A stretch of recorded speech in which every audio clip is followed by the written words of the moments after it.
तमाम चर्चाओं के बाद आज श्रमिकों और छात्रों को लेकर के कोटा से पहली ट्रेन अहले सुबह दरभंगा पहुंची। जैसा कि आपको पहले ही जनहित एक्सप्रेस बताया था कि कोटा से आने वाले मजदूर और छात्रों के लिए पूरे तरीके से जिला प्रशासन, नगर निगम प्रशासन मिलकर के पूरी चुस्त दुरुस्त व्यवस्था किया गया था उनके लिए। आपको बताते चले कि उनको दरभंगा पहुंचते ही सबसे पहले जिला प्रशासन, नगर निगम प्रशासन और स्थानीय क्षेत्र के जो विधायक हैं उनके द्वारा पहले उन्हें स्वागत किया गया। मिथिलांचल में बने मास्क से, जिस पर मिथिला पेंटिंग किया हुआ था, वो मास्क देकर के उन्हें सम्मानित किया गया। साथ ही उनके आने के साथ ही ट्रेन से उतरते हैं उनके लिए पानी का बोतल, नाश्ते का इंतजामात भी सरकार के हम लोग को एक एक करके स्टेशन के अंदर लाया गया। सबका सामान वहाँ से बहुत अच्छे से, और वहाँ पे स्टेशन पे लाया गया, वहाँ से भी एक एक करके अंदर घुसाया गया सबको। तो ना कोई, पूरा सोशल डिस्टेंसिंग का ख्याल रखा गया है, हर कुछ बहुत अच्छे से व्यवस्था थी वहाँ पे। और वहाँ पे तो बहुत कष्ट है, खाने के प्रॉब्लम सबसे पहले थी, बाहर से खाना मिलना बंद हो गया था। टिकट सरकार हम लोग का सब सरकार दिया। अब टिकट कौन दिया है हम लोग को क्लियरली पता नहीं है, बट हम लोग को नहीं लगा है टिकट। इस मौके पर जिला प्रशासन के साथ साथ नगर निगम प्रशासन ने भी पूरी चुस्ती दिखाई और स्थानीय विधायक भी पूरे चुस्त दुरुस्त नजर आए। खुद से ये सारे लोग मॉनिटरिंग कर रहे थे और पूरे जो एक चैनल बना था, सरकार के द्वारा जो दिशा निर्देश दिया गया था, उस दिशा निर्देश को पालन करते हुए पूरे छात्र और मजदूरों को एक वारगी से सुसज्जित व्यवस्था से उनको अपने अपने प्रखंड क्षेत्र के लिए रवाना किया गया। भारत सरकार और राज्य सरकार हमेशा से चिंतित थी, जो हमारे राज्य के बाहर छात्र छात्राएं हैं या श्रमिक हैं या ऐसे लोग फंसे हुए, उनको लाया जाए। तो सभी जगह से स्पेशल ट्रेनें चालू हो रही है। आज 9 ट्रेन बिहार में आ रही है और हम लोग को खुशी है कि दरभंगा और मधुबनी के छात्र के लिए, मिथिला के छात्र के लिए सरकार ने अलग से एक ट्रेन दी और सभी को कहा गया है कि जो छात्र एवं छात्राएं कोटा से आ रहे हैं वो होम क्वारंटाइन में जो 21 दिन रहेंगे और सरकार द्वारा सभी निर्देशों का पालन करेंगे। एक बात आपको बताते चले कि सबसे पहले छात्र को उतारने के बाद उनका स्वागत सम्मान किया गया। स्टेशन परिसर में उनके स्वागत के लिए रंग बिरंगे बैनर, पोस्टर भी लगा दिए गए थे। जिला अधिकारी उनके सम्मान में खुद स्टेशन परिसर तक पहुंचे हुए थे और उसके बाद स्टेशन परिसर पर उतरते ही उन लोगों को फिर से सैनिटाइज किया गया और उसके बाद जो पता अंकित करा गया था पहले, उस पते पर उन लोगों को बस के माध्यम से भेजा गया। बहुत खुशी हो रही है। क्या कहना चाहेंगे सरकार को बहुत बहुत धन्यवाद। किस तरह की दिक्कत हो रही थी कोटा में? कोटा में सबसे प्रॉब्लम था खाने का। बहुत खाना लॉकडाउन के समय से बहुत ही ज़्यादा खराब है। क्या नाम है आपका? क्या परिस्थिति थी बच्चों की वहाँ पर? आयुष स्थिति क्या थी बच्चों की वहाँ पर? सबको खाने का बहुत ही प्रॉब्लम था। यहाँ बिल्कुल भी मन नहीं लग रहा था। कोई भी स्टूडेंट सब खाएंगे तो मन ही नहीं लग रहा था। जिस काम के लिए, पढ़ाई के लिए गए तो वो भी नहीं हो पा रहा था। बीच में खबर आई थी कि स्टेशन पर पहुँच गए थे बच्चे, ये क्या खबर थी? इस बारे में हमको ठीक से नहीं पता। क्या नाम है आपका? आयुष। कहाँ से आए हैं? कोटा राजस्थान। कहाँ जाएंगे? दरभंगा। गाँव? रामगंज। ठीक है, थैंक यू। आइए आपको दिखाते हैं कि स्टेशन परिसर पर ये भव्य स्वागत करने के बाद सफलतापूर्वक लगभग 1200 छात्र और मजदूर आज दरभंगा पहुंचे, जिसमें से 600 दरभंगा जिले के थे, 600 मधुबनी जिले के थे। कोटा से कैसा रहा? अच्छा रहा। अच्छा, ट्रेन में कैसा रहा? अच्छा रहा। सोशल डिस्टेंसिंग रहा? हाँ, सोशल डिस्टेंसिंग। साथ ही दक्षिण भारत के त्रिचूर से भी 1197 प्रवासी श्रमिकों को आज दरभंगा आगमन हुआ। इनका भी जिलाधिकारी और जनप्रतिनिधि के साथ मिलकर के जोरदार स्वागत किया गया और साथ ही नाश्ता, मास्क, पानी के साथ इनका भी स्वागत किया और बसों से भिजाकर इन्हें भी अपने गृह प्रखंड में भेजा गया। सबों को स्वागत करने के बाद, सुव्यवस्थित ढंग से व्यवस्था को चलाने के बाद जिला अधिकारी, स्थानीय जनप्रतिनिधियों ने क्या कहा मीडिया से मुखातिब होते हुए, आइए आपको दिखाते हैं। किराया भी लगा है यहाँ? किराया 1000 रुपया लगा है। जो पंचायत वाला बोला 1000 रुपया दो, टिकट लगेगा, नहीं तो इधर ही रहो। फिर क्या हुआ? हम लोगों ने 1000 रुपया भुगतान किया और स्टेशन हम लोग को 1000 का वो टिकट मिला। हम लोग पैसा भुगतान पंचायत में किए थे और पैसा टिकट इधर मिला। अच्छा, कैसा लगा घर अपने राज्य जाकर? अभी तो अच्छा लग रहा है। कोटा से 1200 बच्चे आए हैं, जिसमें 600 दरभंगा के हैं, 600 दरभंगा मधुबनी के हैं। इन सबको हम लोग वेलकम करके, इन लोगों को मिथिला पेंटिंग से बना हुआ मास्क प्रदान करके, खाना और पानी का बॉटल दे करके, इन लोगों को सैनिटाइज करा करके, सैनिटाइज़र हाथ में दे करके हम लोग सभी बसेस में बिठा करके तुरंत भेज दे रहे हैं। और सभी सुविधाएं यहाँ पर प्रदान की जा रही है और व्यवस्थित ढंग से इसको कराया जा रहा है ताकि किसी को कोई दिक्कत नहीं। सर, आपका आज का दिन आनंदमय और यादगार हो, हमेशा मुस्कुराते रहें। यदि शरीर से प्रेम हो तो व्यायाम करें, सांस से प्रेम हो तो प्राणायाम करें, आत्मा से प्रेम है तो ध्यान करें, परमात्मा से प्रेम हो तो दान करें, और यदि देश से प्रेम हो तो घर पर ही रहें, स्वस्थ रहें, सुरक्षित रहें। मुख्यमंत्री नीतीश कुमार ने बिहार के जनता के नाम वीडियो कॉन्फ्रेंसिंग के माध्यम से अपील की है। उन्होंने बिहार के जनता से अपील करते हुए कहा कि बिहार के जनता को चिंता करने की कोई आवश्यकता नहीं है, कोई जरूरत नहीं है। बिहार के बाहर जो अप्रवासी मजदूर हैं, छात्र हैं, जो श्रमिक हैं, उनको लाने की अथक प्रयास बिहार सरकार के द्वारा किया जा रहा है, जिसका सुखद परिणाम आप लोगों के समक्ष है। जो कई राज्यों से ट्रेन कई जिलों के बिहार में कई जिलों में अभी तक पहुंच चुकी है। साथ ही मुख्यमंत्री नीतीश कुमार ने कहा कि जो लोग भी श्रमिक हैं या छात्र हैं, वो बाहर के राज्य से अपने गृह राज्य में आ रहे हैं, ऐसे लोगों को अपने स्टेशन पर उतरने के बाद पूरे समुचित व्यवस्था किया जाए, उनको सैनिटाइज किया जाए और उनको फिर वहां से बसों के माध्यम से उनके प्रखंड स्तरीय बने क्वारंटाइन सेंटर में भेजा जाए। क्वारंटाइन सेंटर में भी नीतीश कुमार ने कहा कि सरकार की तरफ से उनके आवासन की सुविधा, खाने की सुविधा, मेडिकल की सुविधा, हर तरीके की सुविधा सरकार के द्वारा उपलब्ध कराया गया है। ऐसा दिशा निर्देश बिहार के सभी जिला अधिकारियों को भी दिया गया है। साथ ही मुख्यमंत्री ने यह भी कहा कि जब लोग क्वारंटाइन सेंटर में अपने जो समय सीमा निर्धारित की गई है उसको बिता लेंगे, उसके बाद उनके घर वापसी के समय में राज्य सरकार की तरफ से 500 रुपये भी दिए जाएंगे ताकि उसके साथ उनको कोई दिक्कत ना हो। साथ ही नीतीश कुमार ने यह भी कहा है कि जहां से गाड़ी चलती है वहां से गाड़ी को सैनिटाइज किया जाए, फिर जहां रुकती है वहां भी सैनिटाइज किया जाए। मनरेगा के कार्य पर भी नीतीश कुमार ने जोर दिया है। मुख्यमंत्री का कहना है कि मनरेगा के काम चालू हो जाने से कुछ श्रमिकों को राहत मिलेगी और मनरेगा में ऐसे भी मजदूरों को जॉब दिया जाए, काम दिया जाए जिनके पास सरकार के द्वारा जॉब कार्ड उपलब्ध नहीं है। ऐसे विकट परिस्थिति में जो मजदूर है उनसे काम लिया जाए। साथ ही नीतीश कुमार ने यह भी कहा है कि जो मजदूर बाहर से आए हैं उनका एक स्किल टेस्ट भी कराया जाए और स्किल टेस्ट में जिस मजदूर के पास जिस स्किल का गुण है उससे उस हिसाब का भी काम लिया जाए ताकि राज्य में सभी तरीके के कार्य सुचारू रूप से चालू हो सके।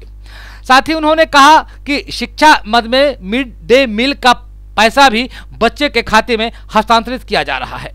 साथ ही 1,000 रुपया जो हर एक राशन कार्ड लाभार्थी को देना तय हुआ था राज्य सरकार के द्वारा, उसे भी हस्तांतरित किया जा रहा है और ऐसे लाभुक जिनका कि राशन कार्ड का खाता मिसमैच हो गया था, कोई जानकारी पूर्णतया शुद्धता नहीं थी जिनके खाते में, उनका भी मिसमैच डाटा को दुरुस्त कर लिया गया है और ऐसे लाभार्थी को भी नगद 1,000 रुपये की राशि उनके खाता में सरकार के द्वारा भेजी जा रही है।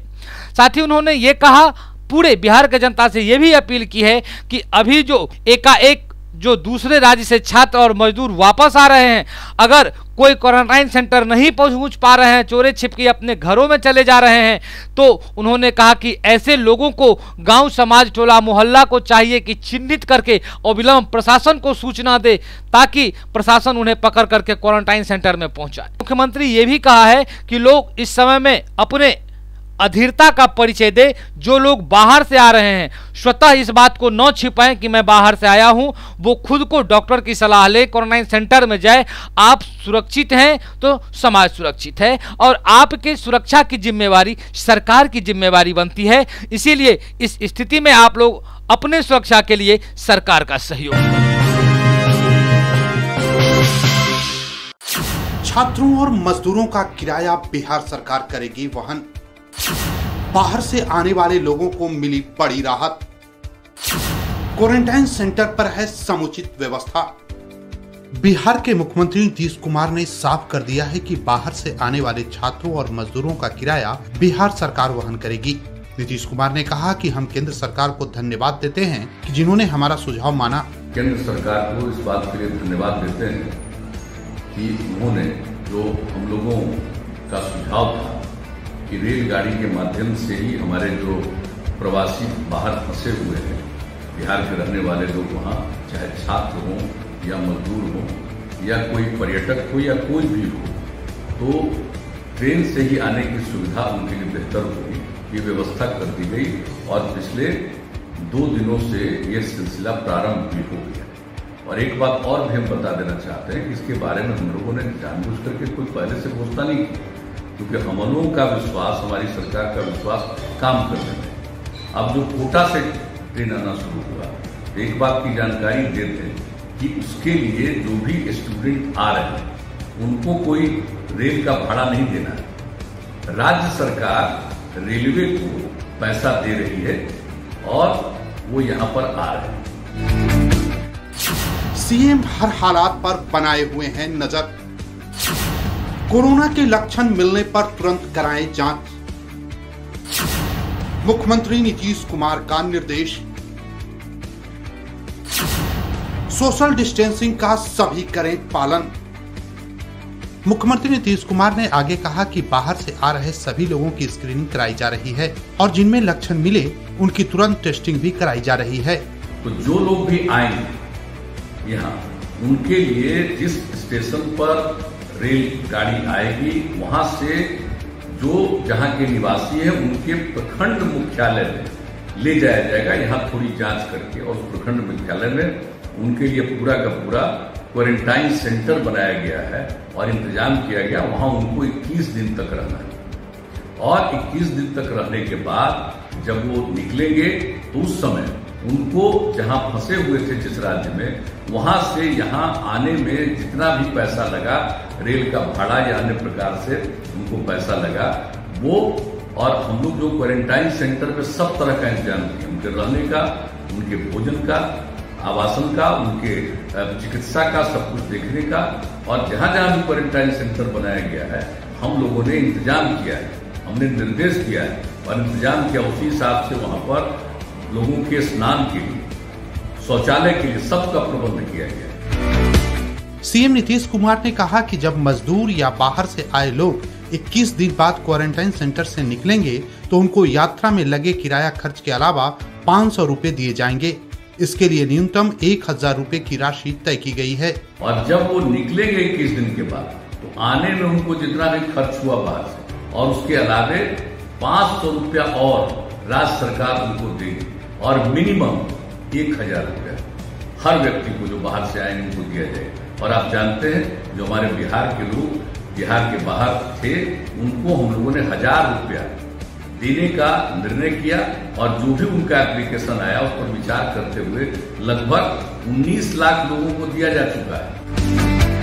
बेगूसराय जिले में कोरोना वायरस संक्रमण को मात देने के लिए आंगनवाड़ी सेविका व आशा कार्यकर्ता मुख्य भूमिका निभा रही हैं। जिले के बलिया, तेघड़ा व बेगूसराय सदर मंडल के कंटेनमेंट क्षेत्रों में डोर टू डोर सर्वे कराया जा रहा है। जिला पदाधिकारी अरविंद कुमार वर्मा के निर्देश पर आंगनवाड़ी केंद्रों पर मिल्क पाउडर का भी वितरण किया जा रहा है। बक्सर जिला प्रशासन ने भी दूसरे राज्यों से आने वाले श्रमिकों को क्वारंटीन रखने की पूरी व्यवस्था कर ली है। बक्सर रेलवे जंक्शन पर श्रमिकों की प्रथम स्क्रीनिंग करने के बाद उन्हें क्वारंटीन सेंटर भेजा जा रहा है। जिलाधिकारी अमन समीर व पुलिस अधीक्षक ने क्वारंटीन सेंटर की स्थिति का जायजा लिया।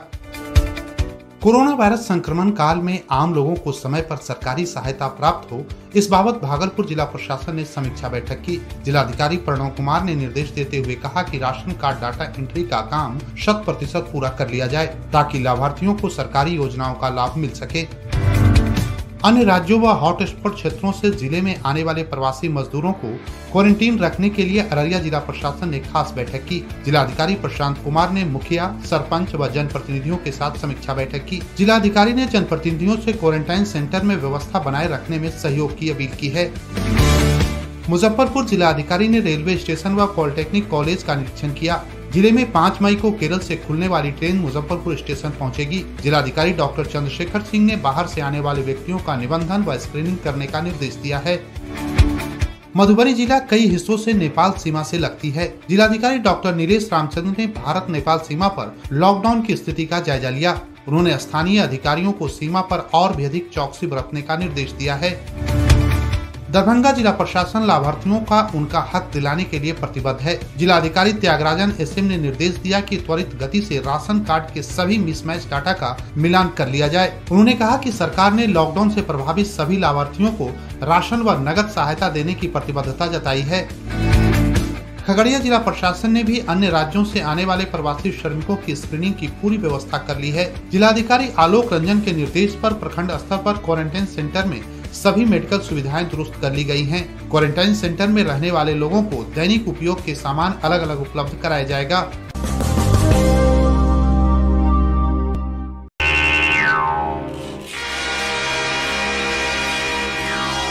मोना, इंडिया के लीडर को कनेक्ट करो with corona.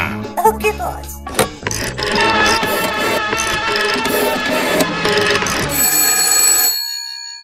Hello, who's there? China, Italy, America, Spain. हाँ। सारा वर्ल्ड मुझे कोरोना के नाम से जानता है। स्मार्ट बॉय, लॉकडाउन तुम्हें घर से निकलने नहीं देगा और इन्फेक्शन तुम्हें जीने नहीं देगा। कोरोना की डार्लिंग मोना, टेल हिम अब इंडिया का क्या है होना। माइकल, तेज करो इन्फेक्शन का साइकिल। हाँ। खामोश, ना इसे इटली, स्पेन या वुहान कहते हैं। जहां मरेगा तू वायरस की मौत, उसे हिंदुस्तान कहते हैं। लॉकडाउन चालू रहे, रख phone. Mona, don't bug corona. 28/4/2020 को दरभंगा जिला के घनश्यामपुर थाना क्षेत्र के अंतर्गत सीपीएस के संचालक से 5,50,000 रुपया की लूट कर ली गई थी। अभी तक के सारे अपराधी पुलिस के पकड़ से बाहर थे, लेकिन आज तड़के सुबह में पुलिस को बड़ी सफलता हाथ लगी और इन सारे अपराधियों को पकड़ने में पुलिस को कामयाबी मिल गई। आपको बताते चले कि घटना के तुरंत बाद वरीय पुलिस अधीक्षक बाबूराम के द्वारा सिटी एसपी योगेंद्र कुमार के नेतृत्व में एक दस्ता का गठन किया गया था, जिस दस्ते ने 28 तारीख के बाद अथक प्रयास करने के बाद आज सफलता पाई और उसमें संलिप्त कई अपराधी को गिरफ्तार कर न्यायिक हिरासत भेज दिया है। आपको बताते चले कि जो टीम गठित की गई थी वरीय पुलिस अधीक्षक के द्वारा, उसमें नगर पुलिस अधीक्षक खुद तो कप्तान थे ही, साथ ही अनुमंडल पुलिस पदाधिकारी विरौल, बेनीपुर तथा थाना अध्यक्ष घनश्यामपुर, विरौल एवं तकनीकी शाखा के पुलिस कर्मी और सिपाही भी मौजूद थे। किस तरीके से ये अपराधी लोग एक गिरोह चलाते थे और उस गिरोह के माध्यम से ऐसे कई घटना को अंजाम इन्होंने अभी तक दे रखा था। ऐसा नहीं है कि सिर्फ 28 तारीख को जो लूट कांड हुई थी उसी में इन अपराधियों का हाथ था। इससे पूर्व में भी योजना बनाकर कई घटना को ये लोग अंजाम दे चुके थे और पुलिस के नाक में दम कर रखा था। लेकिन पुलिस भी तो पुलिस होती है, उसने भी अपना रंग आज दिखाया और इस लॉकडाउन की स्थिति में भी उसे पकड़कर खींच लाया। गिरफ्तार होने वाले जो अपराधी हैं वो इस प्रकार हैं: राम उद्गार यादव, सुशील यादव, विकास यादव, मोहम्मद रहीम और विनोद यादव। इसमें से कुछ घनश्यामपुर के हैं, कुछ दीपटोला के हैं और कुछ अंतर्राज्यीय गिरोह से जुड़े हुए अपराधी बताए जा रहे हैं, जिनका कि घर उत्तर प्रदेश में है और यहां रह करके वो कई घटनाओं का अंजाम दिया करते थे। और इनके पास से जो बरामद किया गया है वो बरामदगी में मोटरसाइकिल 7, मारुति इको 4 पहिया वाहन 1, देसी कट्टा 1, कारतूस 1, बैग 1, लूटी गई रुपयों में से 22,000 रुपया बरामद किया गया है और साथ ही बैंक के खातों में अपराधियों के द्वारा जो रुपया हस्तांतरण किया गया उसका भी प्रतिवेदन पुलिस को हाथ लगी है और चाकू, 5 मोबाइल पुलिस को हाथ लगी है। आपको बताते चले ये जो अपराधी है इनका आपराधिक इतिहास भी बहुत लंबा रहा है। इनके ऊपर 1-2 नहीं पूरे 5-6 थाना में अपराधी के ऊपर पहले से ही मुकदमा दर्ज है। पुलिस को बहुत दिनों से इन अपराधियों की तलाश थी, लेकिन आज वो तलाश पूरी हुई और पुलिस अंततः विजय हासिल किया और इन अपराधियों को धर पकड़कर न्यायिक हिरासत भेज दिया। आइए आपको दिखाते हैं कि इस मौके पर मीडिया को संबोधित करते हुए वरीय पुलिस अधीक्षक बाबूराम ने क्या कहा। घनश्यामपुर थाना क्षेत्र के अंतर्गत एक सीएसपी संचालक से कुछ अपराधियों ने 5.5 लाख रुपए लूट लिए थे। इस घटना का सफलतापूर्वक उद्भेदन किया गया है। सिटी एसपी के नेतृत्व में टीम का गठन किया गया था। इन्होंने तकनीकी साक्ष्यों के आधार पर अपराधियों को चिन्हित किया। 5 अपराधियों की गिरफ्तारी हुई है। 3 इसमें फिरार है जिनकी गिरफ्तारी के लिए छापामारी की जा रही है और अपराधियों से लूटे गए 28,000 रुपये बरामद हुए हैं। इसके अलावा विभिन्न खातों में इन्होंने जमा कराए थे 2.25 लाख के करीब, उसको फ्रीज करवा दिया गया है रिकवरी के लिए। घटना में प्रयुक्त हथियार चाकू बरामद हुआ है। इसके अलावा जो बैग लूटा गया था वो खाली बैग भी बरामद हो गया है। और जांच में बात सामने आई कि यूपी के 3 अपराधी जो इटावा के रहने वाले हैं, यहाँ बहेड़ा थाना क्षेत्र में शरण लिए हुए थे, किराए पे रहते थे, जो आम जनता को बताते थे कि नेटवर्किंग का काम करते हैं, लेकिन उनका प्रोफेशनल काम ही था अपराध करना। पहले भी इसमें अलीनगर थाना अंतर्गत एक पेट्रोल पंप लूट की घटना कारित किए थे। बहेड़ी में एक CSP संचालक को लूटे थे और कुछ दिन पहले ही घनश्यामपुर बिरौल अंतर्गत भी एक ग्रामीण बैंक में लूट किए थे।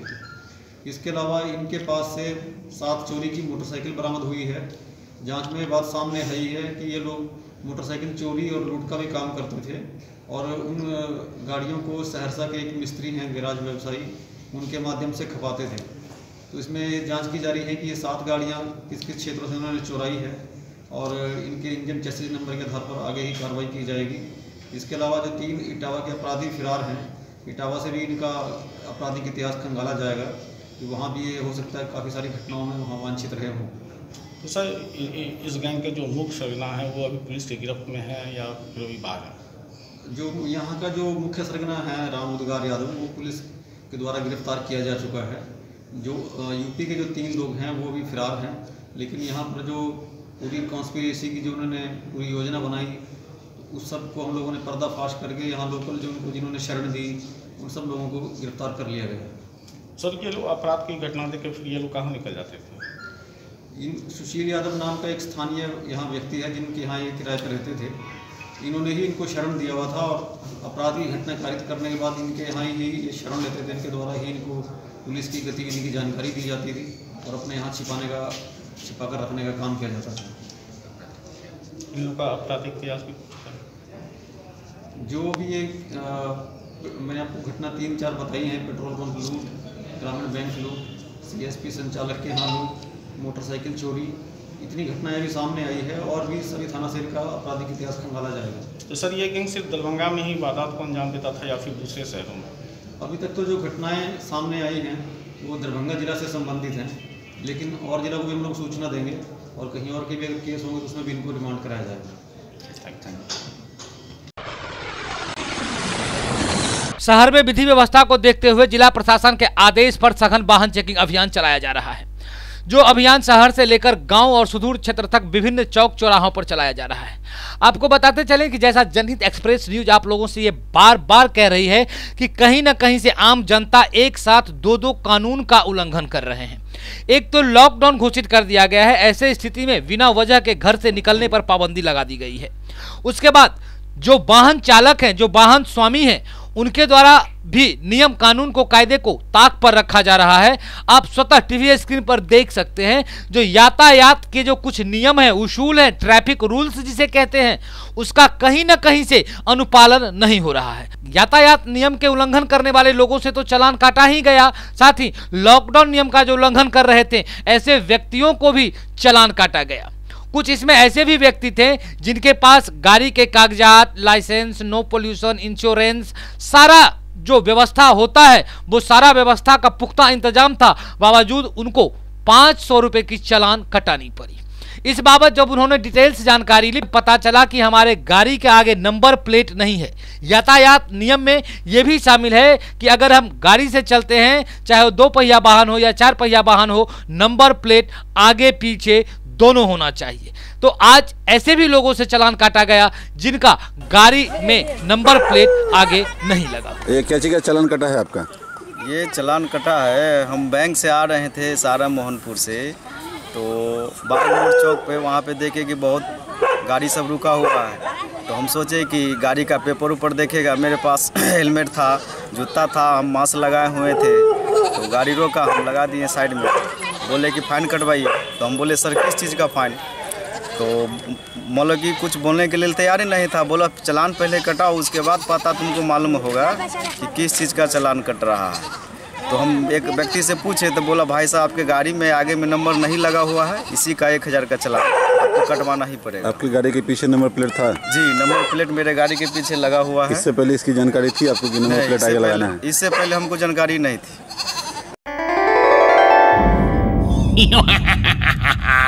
तेरे हाथों पे बैठा हूँ मैं, कर रहा हूँ तेरा इंतजार। मुंह में जाऊंगा तेरे, कर दूंगा तुझको बीमार। रिश्ते में तो हम तुम्हारे दुश्मन होते हैं, नाम है corona. Oh no no no please, खाने से पहले साबुन से हाथ नहीं धोना। अभी मैं इसके हाथों में हूँ, अभी अपने दोस्त से हाथ मिलाएगा और उसके बाद मैं इसके दोस्त के हाथ में बैठ जाऊंगा, फिर इसके साथ साथ इसके दोस्त को भी।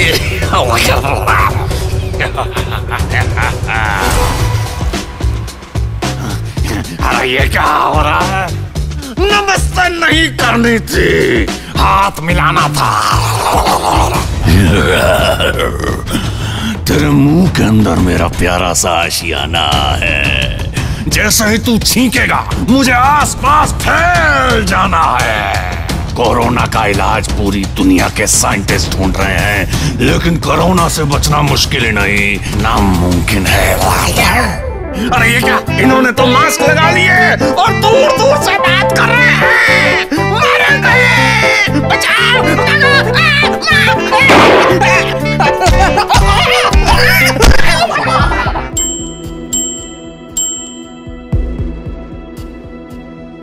Angel High School, Angel Girls High School, Bhigo Darbhanga. हमारे यहाँ का रिकॉर्ड रहा है कि 100% एग्जामिनेशन में बच्चे सिक्योर करते हैं, रिजल्ट 100% होता है। Smart classes, indoor outdoor games, judo karate, नृत्य एवं संगीत, सेल्फ डिफेंस के अंतर्गत martial art classes specially girls के लिए 25,000 बुक्स कलेक्शन युक्त बड़ी लाइब्रेरी, 5वीं से लेकर 12वीं तक के बच्चों के लिए फिजिक्स, केमिस्ट्री, बायोलॉजी एवं कंप्यूटर का बेहतरीन लैब व स्पेशलिस्ट फैकल्टीज, सीसीटीवी युक्त वर्ग कक्ष, खेलने के लिए बड़ा व मुफ्त खेल का मैदान, दूर से आने जाने वाले बच्चों के लिए वाहन की सुविधा।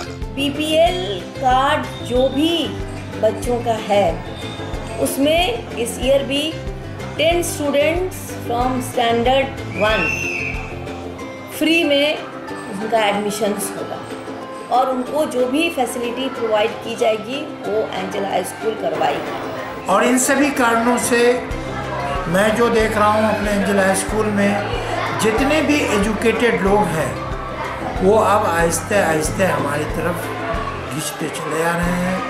मैं उन सभी लोगों का शुक्रिया अदा करता हूँ। Angel High School, Angel Girls High School, Bhigo Darbhanga. सत्र 2020-21 के लिए नामांकन प्रारंभ।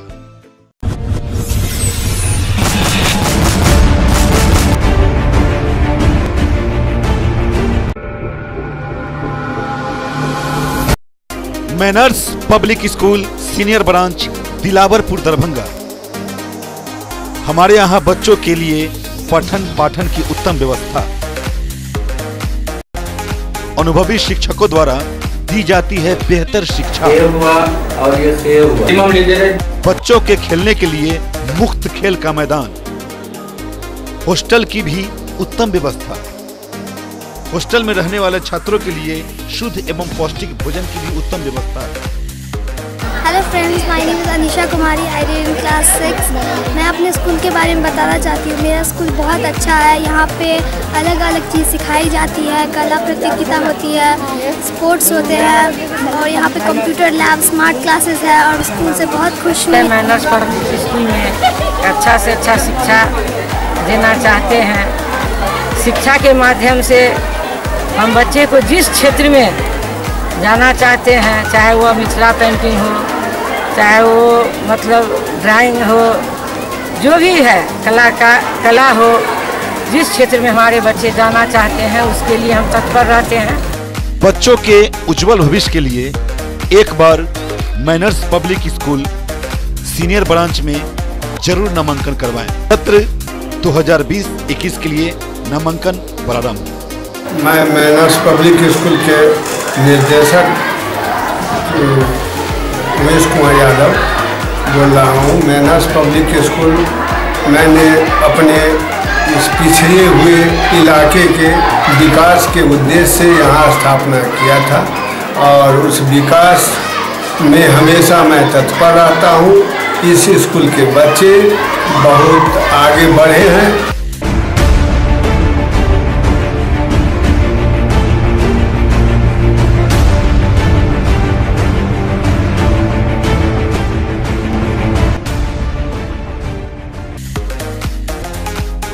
Manners Public school junior branch Dilawarpur Darbhanga.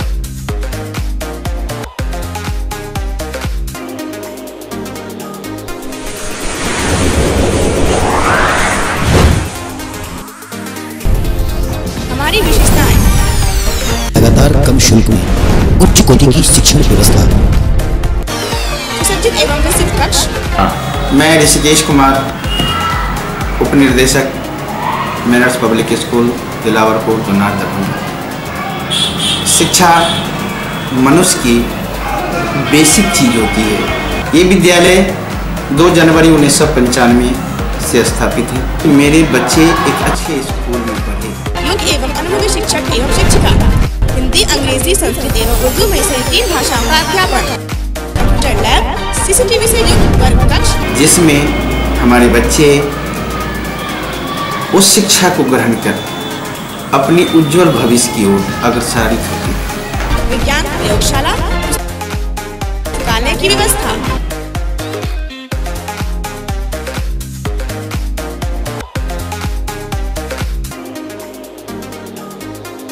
प्राथमिक उपचार की व्यवस्था।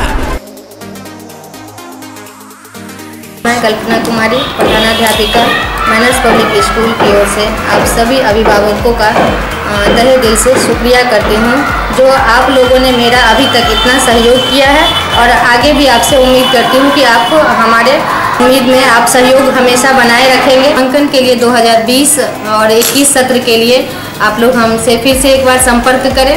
धन्यवाद। हमारा लक्ष्य स्वाध्याय, स्वावलंबन, अनुशासन, समय पालन, सेवा भाव, मातृपितृ एवं गुरु। सत्र 2020-21 के लिए नामांकन प्रारंभ।